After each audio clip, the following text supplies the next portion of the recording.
Bom, boa tarde a todos. Antes de mais, gostaria de começar por agradecer o convite para participar neste curso. É um grande prazer estar aqui. Agradeço à doutora Marta Fontanilha e a toda a equipa pela fabulosa organização e pela maneira como estamos a ser recebidos.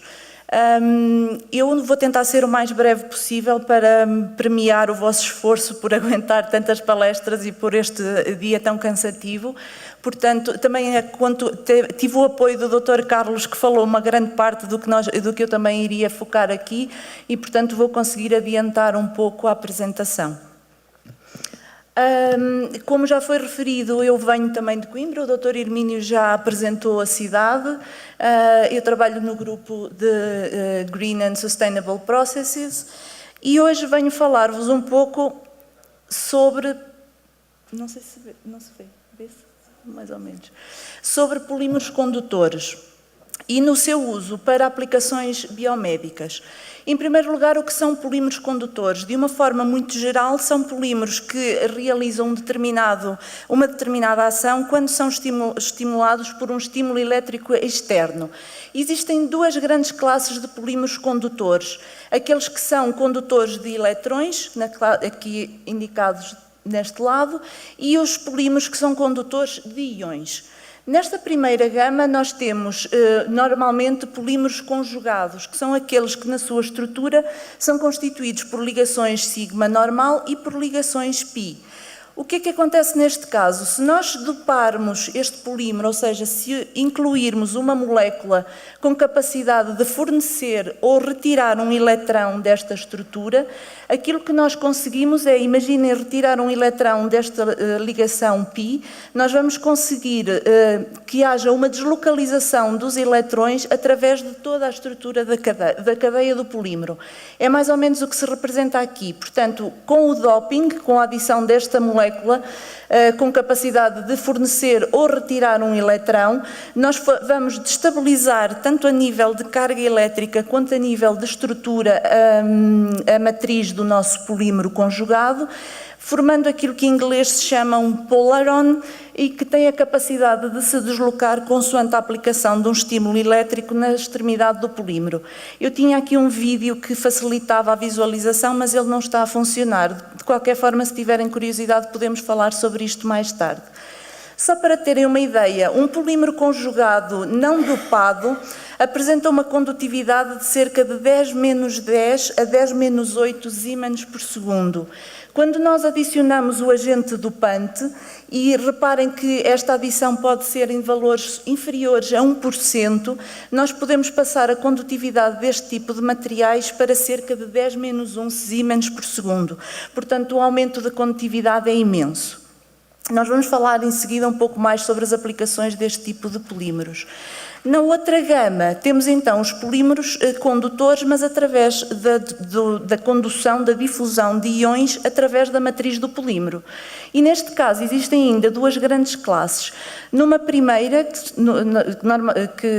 que é constituída pelos polieletrólitos, que já foi aqui abordada anteriormente, portanto, na estrutura do nosso polímero nós temos cargas agarradas à estrutura do polímero, digamos assim.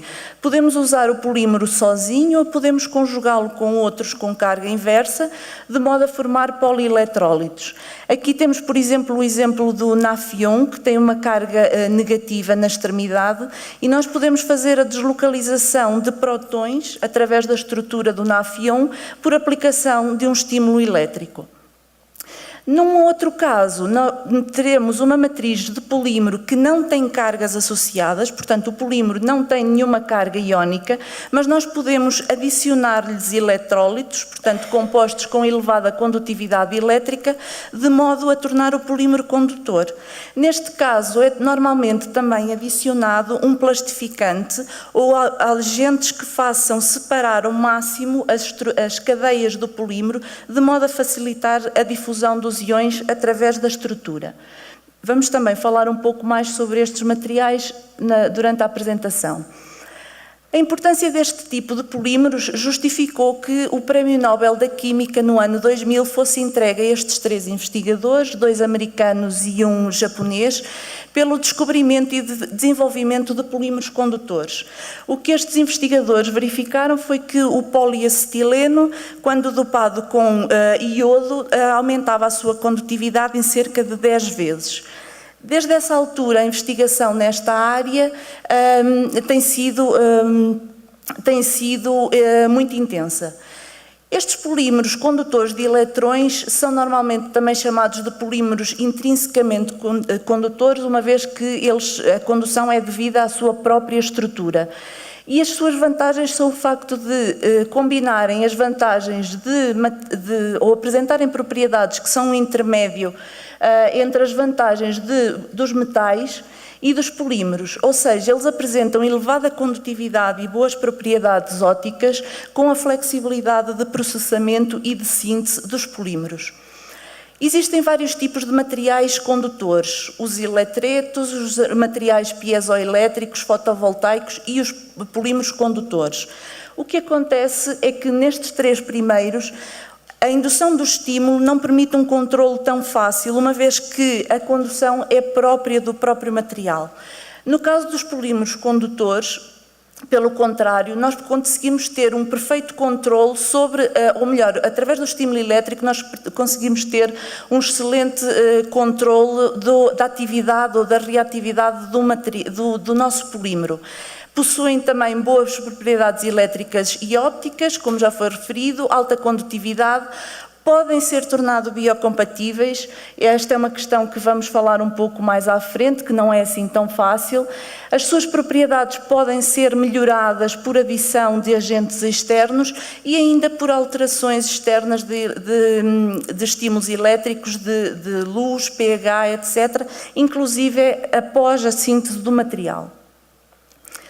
A evolução deste tipo de polímeros levou a que se selecionassem um conjunto, como aqui indicado, e ultimamente a maior parte dos polímeros que são aplicados, principalmente em aplicações biomédicas, pertencem à família dos poliheterocíclicos. A maior parte deles estão aqui identificadas, sendo que os que estão indicados aqui neste esquema da direita são os mais usuais. Principalmente o polipirrol, o politiofenos e o PEDOT. O PANI e o poliacetileno são hoje em dia cada vez menos utilizados porque as reações de oxidação e redução destes materiais durante a indução do estímulo podem levar à indução de toxicidade em tecidos vivos. Só para terem uma ideia, a condutividade destes poliheterocíclicos varia entre 1 e 1000 Siemens por segundo, o que os localiza aqui numa faixa, numa escala de materiais condutores, entre os materiais semicondutores e os metais. Só para terem uma ideia das gamas que estamos a falar. Este tipo de materiais tem sido aplicados para várias aplicações, desde revestimentos para evitar a formação de cargas estáticas em polímeros não condutores, para vários tipos de biosensores, várias aplicações em eletrónica, desde baterias até materiais de armazenamento de dados, painéis planos. Mas aquilo que nos interessa mais neste momento serão as aplicações biomédicas deste tipo de materiais. E elas centram-se tanto no desenvolvimento de scaffolds para a engenharia de tecidos, como em sistemas de libertação controlada, assim como sistemas de estímulo de regeneração de nervos. Podem ver aqui, daqueles polímeros que eu referi anteriormente como sendo os mais usados, as aplicações essenciais são efetivamente como biosensores, sistemas de libertação controladas e sistemas de regeneração de tecidos, principalmente tecido nervoso, cardíaco e... falta-me outro. E de osso. Eu creio que é fácil entenderem o porquê deste tipo principalmente da aplicação deste tipo de materiais neste tipo de tecidos, uma vez que o seu desenvolvimento, ou o desenvolvimento deste tipo das células que constituem este tipo de tecidos, é facilitado ou é melhorado pela indução de um estímulo elétrico. Portanto, a aplicação deste tipo de materiais para este tipo de tecidos faz todo o sentido. Aqui apenas só, não vou entrar então em muito detalhe, só para terem uma ideia que nos anos 80 foi demonstrado que estes polímeros intrinsecamente condutores têm, portanto não eram biocompatíveis com muitos tecidos vivos, e nos anos 90 verificou-se que eles poderiam, por aplicação de um estímulo elétrico, estimular o crescimento e a diferenciação celular. Aqui apenas alguns exemplos, quando estes materiais são usados tanto sozinhos, mas em grande parte, como poderão ver aqui, sempre associados com polímeros mais biocompatíveis. Neste caso, vejam a formação de células muito mais organizadas à medida que nós aumentamos a quantidade de gelatina, neste caso é a formação ou desenvolvimento, o crescimento e a diferenciação por estímulo elétrico de células do mioblasto. Neste caso,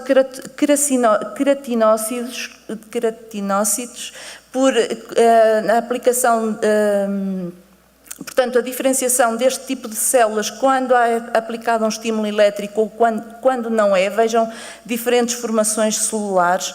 Neste caso, o desenvolvimento de células nervosas com formação já aqui das dendrites, quando temos o polipirrol junto com o poliéster, portanto são fibras de um poliéster PLGA que foram revestidas com o polipirrol. A aplicação do estímulo elétrico permite o desenvolvimento celular. Neste caso, os autores até estudaram também a influência da estrutura da matriz, mas isso a doutora Marta vai falar com mais detalhe posteriormente. E aqui só mais um exemplo, não sei se vocês conseguem ver, portanto são diferentes composições de dois polímeros condutores, na coluna da esquerda quando não é aplicado um estímulo elétrico e na coluna da direita quando é aplicado. Eu não sei se conseguem ver, mas a formação de dendrites em células nervosas é sempre superior quando é aplicado o estímulo nervoso. Portanto, esta é uma das grandes aplicações que tem sido dada para este tipo de materiais. O desenvolvimento de células, crescimento de células e diferenciação celular. Uma outra grande aplicação deste tipo de materiais é em sistemas de libertação controlada. Podem ser usados para a libertação de fármacos, fatores de crescimento, neurotransmissores, moléculas neurodegenerativas. Alguns exemplos de moléculas estão aqui. A dexametasona, que já foi aqui muito falada, mas que também aqui faz todo o sentido, uma vez que já foi comentado que tem como função a indução da diferenciação celular, portanto pode servir como um complemento para ajudar na ação destes polímeros. E aqui só um breve exemplo, temos aqui uma fibra de PLGA que foi dopada com dexametasona e foi feito um estudo comparativo de 3 sistemas. Uma fibra de PLGA dopada com dexametasona, simplesmente, foi depois feito um revestimento com um polímero condutor, neste caso o PEDOT, não foi aplicado nenhum estímulo neste caso e neste caso foi aplicado um estímulo elétrico. Como podem ver aqui neste gráfico, pelo menos espero que consigam ver, a curva em que a libertação é mais rápida corresponde ao primeiro sistema, portanto, quando temos simplesmente a fibra de PLGA dopada com a dexametasona. Temos aqui embaixo a fibra com o revestimento do material condutor, mas sem aplicação do estímulo, e aqui no meio conseguimos ter um perfil muito mais controlado.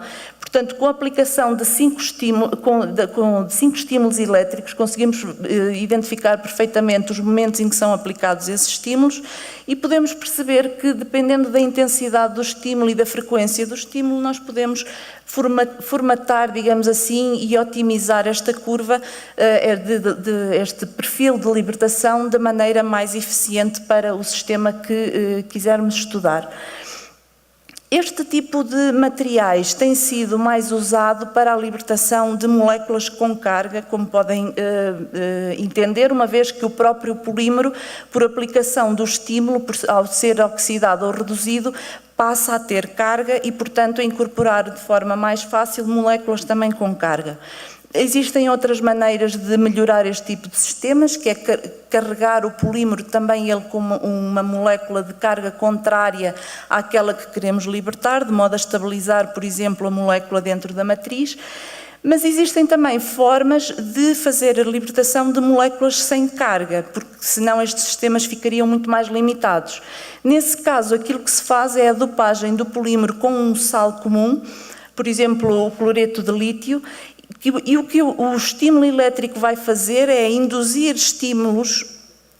fluxos, quero eu dizer, de solvente que rodeia o polímero, de modo a fazer inchar ou contrair o meu material, consoante o deslocamento das cargas desses íons, como por exemplo o cloreto de lítio, e é esse fluxo de saída ou de entrada para a matriz que vai fazer com que o meu fármaco seja libertado ou incluído no material. Uma outra aplicação deste tipo de materiais condutores é no desenvolvimento de bioatuadores ou músculos artificiais. Neste caso, o estímulo elétrico aquilo que provoca é uma variação muito grande de volume do material e que permite que o polímero tenha uma determinada atuação. Este mecanismo pode ocorrer de duas formas. Uma delas é a indução do estímulo elétrico faz com que haja uma variação da estrutura do polímero, contudo este mecanismo não é muito utilizado, uma vez que é preciso aplicar potenciais muito elevados, o que pode não ser prático principalmente para aplicações biomédicas.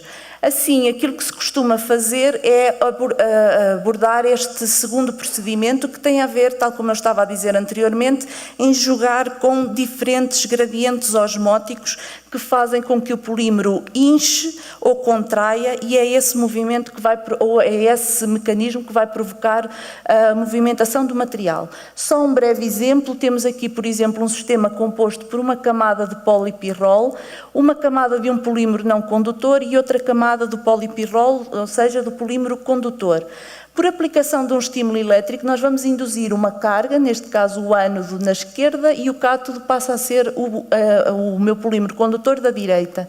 Se tivermos eletrólitos ou moléculas com carga na minha solução, neste caso moléculas com carga negativa, elas vão ter tendência a entrar no polímero que está a funcionar como o ânodo e fazem inchar este polímero. Como ele está agarrado a um polímero não condutor, aquilo que vai acontecer é que este, ao ser o ânodo, a outra barra, digamos assim, passa a ser o cátodo e ele não tem tendência nenhuma a agarrar estas cargas com carga negativa, uma vez que ele próprio está com carga negativa. Assim, através da repelência de cargas, o polímero vai contrair. Como ele está agarrado a uma estrutura fixa, aquilo que vai acontecer é que a contração do polímero vai induzir este movimento. Se nós mudarmos o sentido da carga elétrica, o polímero volta, ou esta barra, digamos assim, volta à sua posição inicial. Portanto, é possível, através deste tipo de indução de movimentação osmótica, ou de movimento de solventes através de variação de cargas, fazer ou induzir a atuação deste tipo de material. As principais vantagens têm a ver com o facto de o podermos controlar externamente através de estímulos elétricos. Eles têm elevadas forças mecânicas de cerca de 1 megapascal, com volumes, portanto com variações de volume até 35% e com aplicações de baixas voltagens de cerca de 1 volt ou inferior, o que permite a sua aplicação em vivo. Além do mais, eles podem ser usados à temperatura ambiente e operam facilmente em fluidos biológicos. Portanto, tem uma série de vantagens.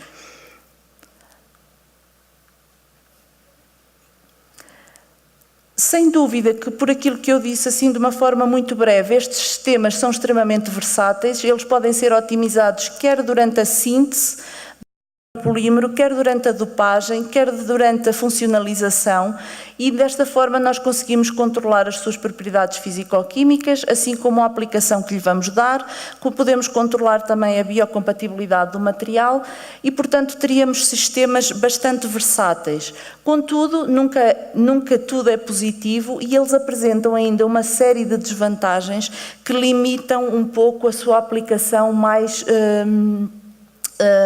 frequente. As principais desvantagens incluem a baixa interação do polímero com as células, pelo que este tipo de materiais normalmente requer sempre um procedimento extra de modificação de superfície. Vamos ver em seguida algumas das estratégias que têm sido usadas. Eles apresentam elevada hidrofobicidade, o que também não facilita a interação com o tecido vivo.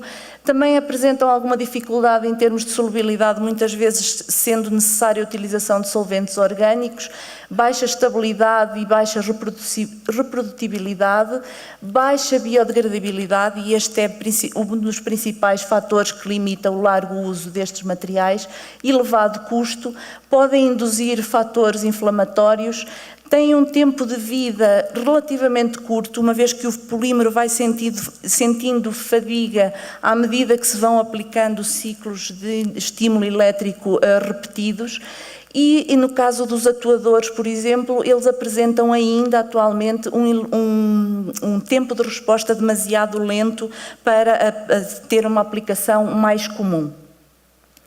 Como eu vos disse, a questão da biodegradabilidade é sem dúvida uma das mais importantes, e aqui várias estratégias têm sido adotadas para tentar contornar este problema.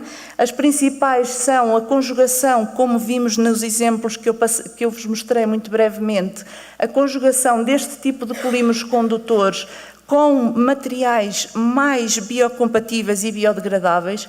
De qualquer forma, esta estratégia melhora a incorporação do material, mas não resolve o problema, porque continuamos a pôr um material sintético e pouco biodegradável no organismo. Têm sido também tentadas várias abordagens de modificação química por modificação do polímero com grupos mais facilmente hidrolisáveis, o que, por exemplo, através da utilização de oligómeros para formar o polímero condutor que sejam mais degradáveis, mas de qualquer forma ainda não estamos a resolver a 100% o nosso problema, porque a degradação para estes oligómeros pode continuar a ser tóxica no organismo. Outras tentativas têm sido o desenvolvimento de polímeros condutores irudíveis, que no fundo vão sofrendo uma degradação gradual no organismo. De qualquer forma, nenhuma destas estratégias consegue ainda contornar completamente as questões da biodegradabilidade que estes materiais ainda apresentam.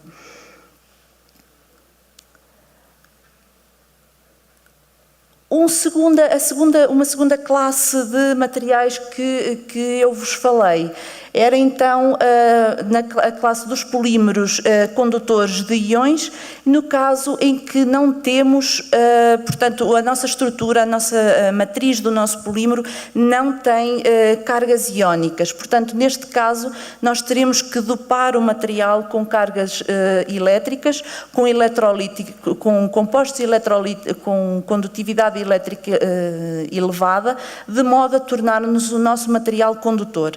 Qual é a vantagem, ou porquê que eu apresento este tipo de materiais? Porque nós podemos tentar usá-los em conjugação com os polímeros condutores, de modo a tornar, ou a tentar dar a volta àquelas questões de biocompatibilidade que falámos anteriormente. Portanto, neste caso temos o nosso polímero sem carga e vamos incluir-lhe tanto compostos com condutividade elétrica, portanto, íons, e, como eu vos disse, plastificantes ou moléculas que consigam alterar as propriedades mecânicas do nosso polímero, uma vez que estas são uma das três principais componentes que afetam a condutividade deste tipo de materiais. Portanto, são elas as propriedades mecânicas, ou seja, o nosso polímero tem que ter flexibilidade e estrutura, espaço vazio suficiente, digamos assim, entre as suas cadeias, de modo a que possa haver difusão de cargas. Nós temos que ter um mecanismo de transporte das cargas no nosso polímero, ou seja, nós podemos ter simplesmente a difusão de cargas através da matriz, como seria o caso, por exemplo, através destes canais preferenciais, ou podemos ter uma interação das cargas com a própria estrutura do nosso polímero. São estes os dois mecanismos principais de condução neste tipo de materiais. E temos, obviamente, que ter então o nosso eletrólito, ou seja, um material que seja bastante condutor de eletricidade. Uma classe de compostos que tem sido usada nesta área são os líquidos iónicos. E porquê? Porque eles apresentam uma elevada condutividade, além de apresentarem outras propriedades, como elevada estabilidade térmica e e baixa pressão de vapor, que já vamos ver em seguida com mais detalhe. Antes de mais, a definição. Os líquidos iónicos são sais, portanto, compostos com elevada condutividade, mas que têm a vantagem de serem líquidos à temperatura ambiente. E porquê? Quando nós comparamos um líquido iónico com um sal comum, nós verificamos que no sal comum, como por exemplo o NaCl, a dimensão, a variação de volume entre o cation e o anião não é muito significativa e tanto o cation como o anião são muito regulares. Desta forma, nós conseguimos um empacotamento regular das cargas. No caso dos líquidos iónicos, nós temos dimensões muito diferentes entre o volume do anião e o volume do cation, e o volume do anião. Ou seja, é muito difícil conjugar e organizar o cation e o anião, tal como neste sal comum. Portanto, a energia, a distância entre estes iões é muito elevada, as energias de rede, neste caso, são baixas e a entropia deste tipo de compostos é elevada. Desta forma, os líquidos iónicos mantêm-se líquidos, apesar de serem constituídos apenas por cations e aniões, numa vasta gama de temperaturas, incluindo a temperatura ambiente.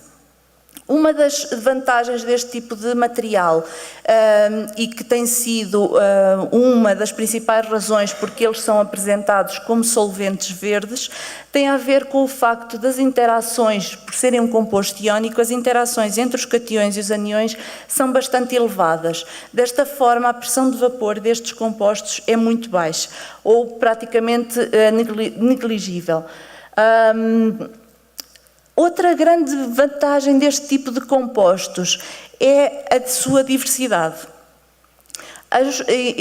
Os cations mais comuns que compõem os líquidos iónicos estão aqui representados, são da família dos imidazóleos, dos fosfónios, amónios, pirrolidíneos, e existe uma diversidade enorme de aniões que podem ser conjugados com cada um destes cations. Portanto, conseguem imaginar a enorme diversidade que nós podemos ter deste tipo de materiais, deste tipo de solventes, desculpem. Desta forma, nós podemos dizer, e eles são normalmente chamados como compostos ou como solventes do inglês tunable solvents, ou seja, nós podemos fazer diferentes conjugações de cations e aniões de forma a obtermos um solvente que tenha as propriedades que nos interessam para uma aplicação em particular.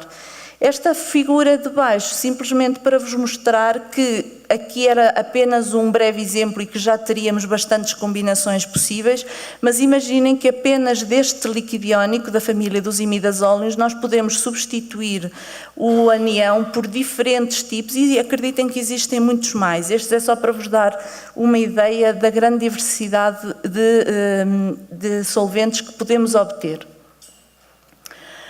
Os líquidos iónicos apareceram e começaram a ser muito estudados na década de 80. Os primeiros líquidos iónicos foram efetivamente da família dos imidazóleos, mas estes primeiros eram muito pouco estáveis.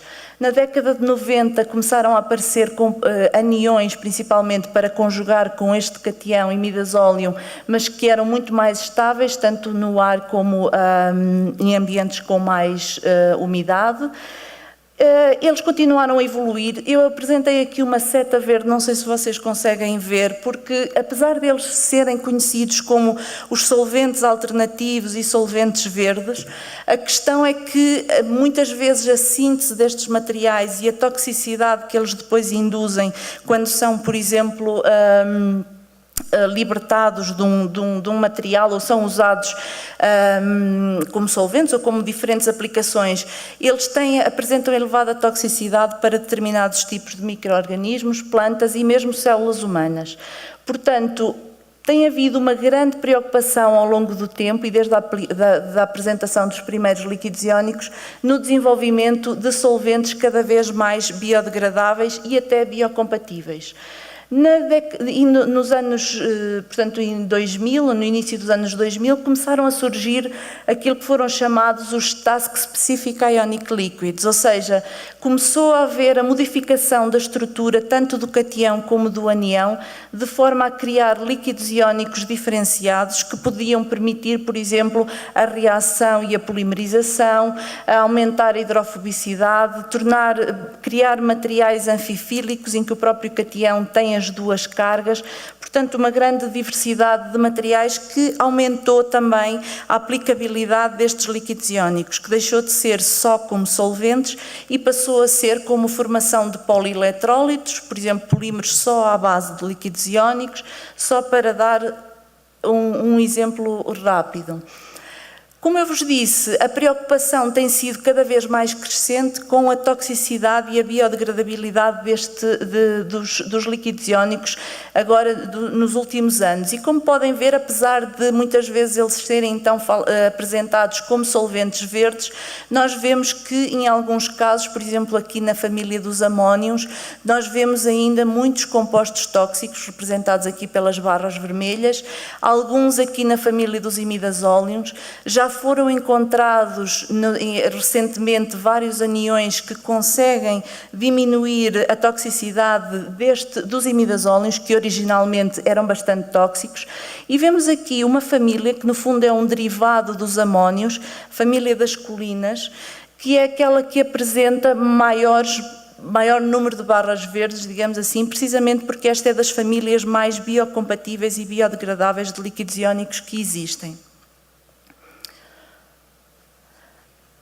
Continuando, a investigação nesta área tem sido enorme, efetivamente, e nos últimos anos, nos anos mais recentes, sempre então com a preocupação do desenvolvimento de líquidos iónicos mais sustentáveis, quer seja pela introdução de grupos que sejam mais facilmente hidrolisáveis, de forma a facilitar a biodegradação destes compostos. Já se atingiram níveis de 60% e sendo classificados já como readily biodegradable, portanto, quando apresentam uma taxa de degradação de 60% até 28 dias. Há também uma preocupação de usar, por exemplo, o desenvolvimento de líquidos iónicos a partir de biomassa, portanto, a partir de resíduos, a partir de fontes naturais. Aqui um líquido iónico a partir de uma matriz vegetal que apresentou elevada atividade antitumoral. Portanto, a preocupação, tendo em conta as vantagens imensas que este tipo de solventes pode trazer, tendo em conta as suas propriedades, tem havido um sério investimento no descobrimento de líquidos iónicos alternativos e que tenham efetivamente o caráter green. Só para dar mais este exemplo, que também acho bastante interessante, é possível conjugar cationes e aniões com diferentes bioatividades de modo a formar fármacos que sejam líquidos. Ou seja, é muito mais fácil, em vez de tomarmos um comprimido, ou de forma a evitarmos polimorfismos ou dificuldades de dissolução e aumentar a biodisponibilidade de um determinado fármaco, fazer a conjugação de cationes e aniões, cada um deles com uma determinada bioatividade, podemos conjugá-los e formar um líquido com uma bioatividade ou com uma conjugação de diferentes atividades para um determinado tratamento em específico. Portanto, tendo em conta as propriedades que falei destes solventes, que são principalmente a sua elevada estabilidade química, a sua pressão de vapor muito baixa, a estabilidade térmica elevada e principalmente a sua eletrocondutividade e elevada condutividade iónica, nós podemos pensar na hipótese de usá-los como eletrólitos, ou seja, de incorporar estes líquidos iónicos em matrizes poliméricas e obter materiais condutores. No nosso grupo, nós fizemos esta tentativa e usámos um polímero que não é minimamente condutor, neste caso o PVC, policloreto de vinilo. Usámos, no caso deste trabalho, o policloreto de vinilo foi de grau biomédico e usámos para dopar ou para induzir a condutividade ao PVC, usámos 2 líquidos iónicos da família dos fosfónios. têm o mesmo cation, mas apresentam aniões diferentes. Aquilo que nós queríamos entender era como é que a diferença do tamanho das cargas e a diferença da condutividade intrínseca de cada um dos líquidos iónicos puros poderia afetar a condutividade do PVC. Como eu vos disse anteriormente, um fator muito importante também é garantir que o material, depois de dopado com o líquido iónico, tenha também uma boa flexibilidade ou tenha boas propriedades mecânicas. Portanto, o que nós fizemos foi adicionar-lhe também um plastificante a este sistema. E o que fizemos foi adicionar diferentes quantidades de plastificante e diferentes quantidades de líquido iónico e ver de que forma é que cada um desses efeitos afetava a condutividade do nosso material. Aqui eu já não vou ter muito tempo para abordar, mas estes diagramas são representativos da condutividade do PVC, depois de dopado com o líquido iónico, neste caso com o anião maior, neste caso com o anião mais pequeno, o cloreto, e aquilo que eu vos posso dizer assim de uma maneira muito simples é que os sistemas que apresentam maior condutividade são aqueles que não apresentam este semicírculo, ou seja, este semicírculo representa uma maior resistividade da difusão de cargas através da matriz. O que nós verificamos foi que quando aumentamos a quantidade de líquido iónico, aquilo que nós verificamos foi que efetivamente nós conseguimos aumentar significativamente a condutividade do PVC. Neste caso aqui, aquilo que nós, no caso de cima, aquilo que nós temos é uma quantidade de líquido iónico fixa, mas fomos acrescentando, fomos aumentando a quantidade de plastificante e simplesmente aquilo que vemos, portanto, é que à medida que aumentamos a quantidade de plastificante, esta é com menor quantidade e aqui estamos a aumentar, os círculos vão diminuindo, ou seja, significa que a resistividade do nosso material está a diminuir e a condutividade, consequentemente, a aumentar. Ou seja, o eletrólito é muito importante para este tipo de materiais, obviamente, porque é ele que induz a condução. Agora, o nosso material precisa de ter condições ou dar condições ao eletrólito para que as cargas se difundam. E então a presença do plastificante é extremamente importante. O que nós verificamos também foi que quando aumentamos muito a quantidade deste líquido iónico em particular, começamos a ver aqui a formação de duas fases, ou seja, nós verificamos posteriormente isto através da análise de SEM, o que acontece quando aumentamos muito a quantidade de líquido iónico no sistema é que existem a formação destas bolsas, digamos assim, na estrutura do polímero e que provavelmente é através delas que o líquido iónico se está a difundir, permitindo então induzir a carga no nosso, induzir a condutividade no PVC. Queria-vos falar então agora, só muito rapidamente, nos sistemas em que a condução é facilitada porque a nossa estrutura do polímero tem ela própria cargas. Portanto, são os sistemas de polieletrólitos e que nós focamos e estamos a trabalhar particularmente com polissacarídeos.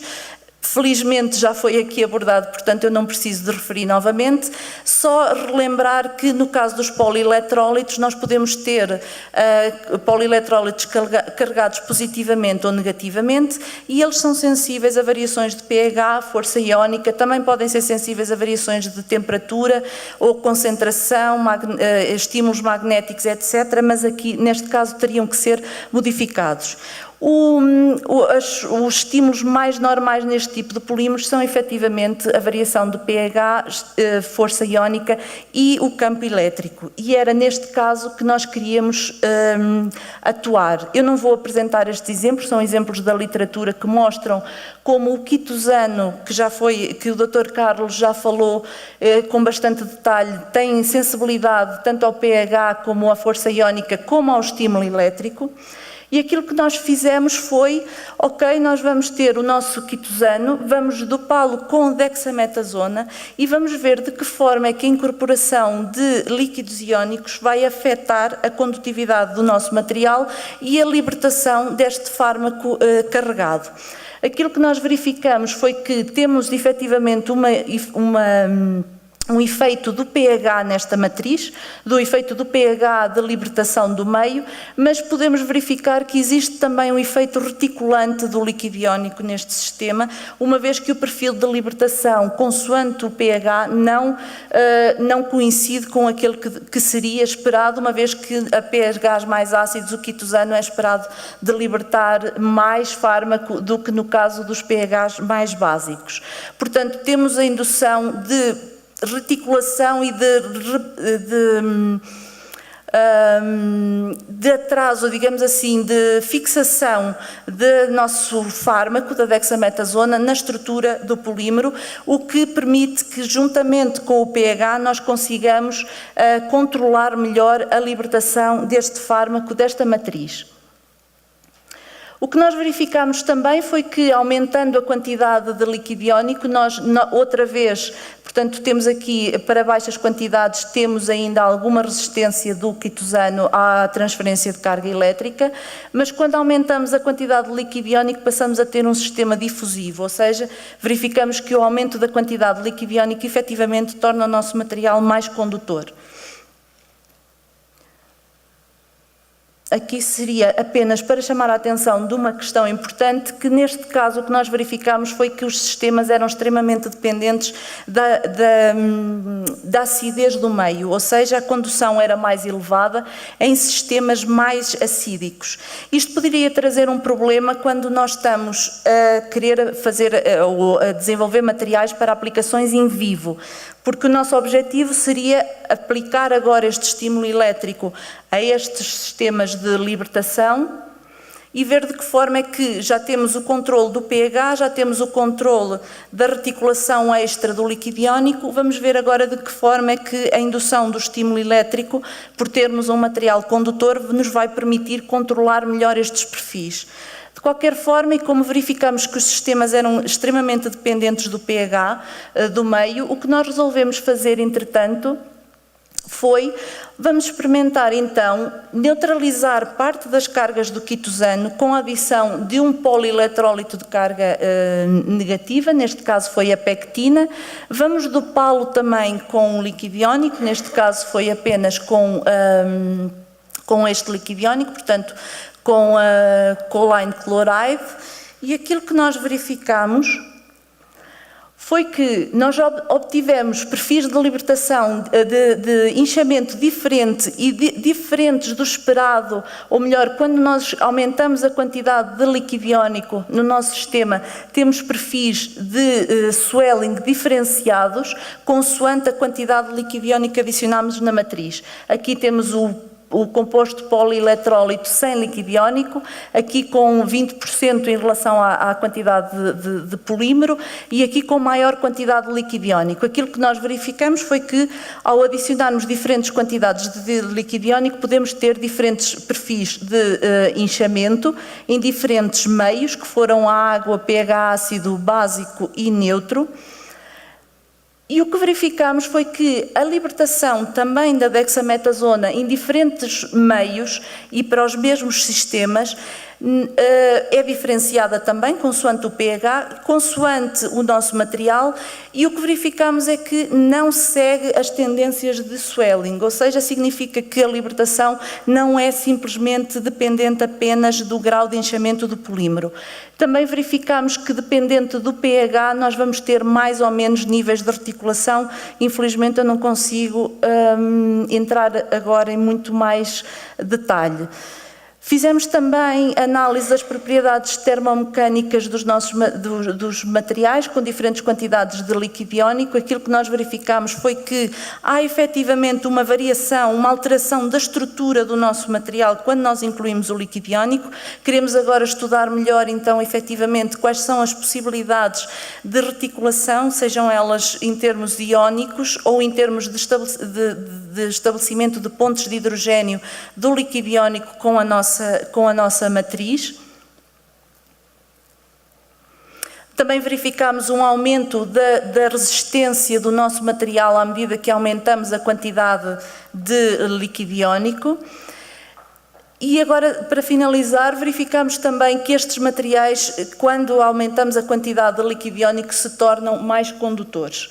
E neste caso verificamos, inclusive, que quando nós incluímos, por exemplo, no polieletrólito, simplesmente sem nenhum líquido iónico, a inclusão da dexametasona piora a condutividade do material, mas quando nós incluímos o líquido iónico, o material torna-se perfeitamente condutor, independentemente de termos ou não a dexametasona. Ou seja, neste caso, nós vamos poder ter um sistema em que temos o fármaco incorporado e não vamos ter limitações na condução do nosso material. Portanto, o líquido iónico teve aqui essa vantagem. Aqui, só para terminar, temos umas imagens de microscopia do polieletrólito sem qualquer adição de líquido iónico. Aqui, com a adição máxima de líquido iónico, vemos que não há uma grande variação da estrutura, e o que fizemos foi comparar a adição de um líquido iónico com um sal comum, neste caso com o cloreto de sódio, para verificarmos qual a vantagem de usarmos um líquido iónico quando poderíamos usar um sal comum também iónico. Adicionámos na mesma quantidade molar e aquilo que verificámos nas análises do SEM é que há precipitação, quando usamos o NaCl, há a precipitação do sal na superfície, e isto provavelmente é um dos motivos que torna este material hemolítico. Enquanto que nos outros casos, obviamente que o PEC sem dopagem não é hemolítico, isto já está demonstrado na literatura, com as outras quantidades de líquido iónico que usamos, ele também não é hemolítico. Quando usamos uma quantidade de sal comum equivalente a esta quantidade de líquido iónico, verificamos que o nosso material se torna hemolítico. O que queremos fazer agora é mais estudos de biocompatibilidade e ver de que forma é que a incorporação de diferentes quantidades de líquido iónico nos podem afetar as propriedades do material. Peço desculpa por ser tão corrido, agradeço imensamente a vossa atenção e a todas as entidades que permitiram que eu estivesse aqui hoje presente. Obrigada pela vossa atenção.